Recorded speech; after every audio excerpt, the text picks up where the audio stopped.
தொலைக்காட்சி விளம்பரங்கள்லாம் பார்த்தீங்கன்னா சிங்கம் போல ஸ்ட்ரென்த் எனக்குன்றான். தம்பி வாடா, ஒரு சிங்கத்தை போடுறா, போ 2 பேரும் சண்டை செய், யாரு பெருசுன்னு அடிச்சு காட்டு. என் பங்காளி வடிவேல் சொல்ற மாதிரி யாரு பெருசுன்னு அடிச்சு காட்டு, இல்ல ஆதாரத்தை காட்டு.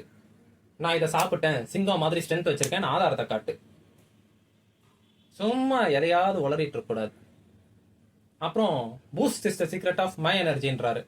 வர சொல்ல அந்த தம்பிய, ஒரு வாரத்துக்கு பூஸ்டை மட்டும் குடி, காய்கறி பழம் எதுவும் கிடையாது, சாப்பாடு கிடையாது, 3 வேளை பூஸ்டை குடி, ஒரு வாரம் கழிச்சு அவர் உடம்ப செக் பண்ணு, என்ன இருக்கும்? என் பாட்டை முப்பாட்டெல்லாம் வெறும் கஞ்சி தண்ணியை குடிச்சுட்டு போய் வாய்க்கா வரப்புல வேலை செய்வான் ராஜா. என் அறிவார்ந்த தம்பி தங்கைகள் இதெல்லாம் சிந்திச்சு பார்க்கணும். அப்புறம் இன்னொரு விளம்பரம், மனைவியை நேசிக்கிறவங்க பிரஸ்டீஜ் எப்படி வேணான்னு சொல்லுவாங்கன்றாங்க. சரி தம்பி, நான் பிரஸ்டீஜை வேணான்ட்டேன், அப்ப நான் என் மனைவியை நேசிக்கலையா? சொல்லுங்க. நீங்க பிரஸ்டீஜை வேணான்ட்டீங்க, நீங்க உங்க மனைவியை நேசிக்க மாட்டீங்களா?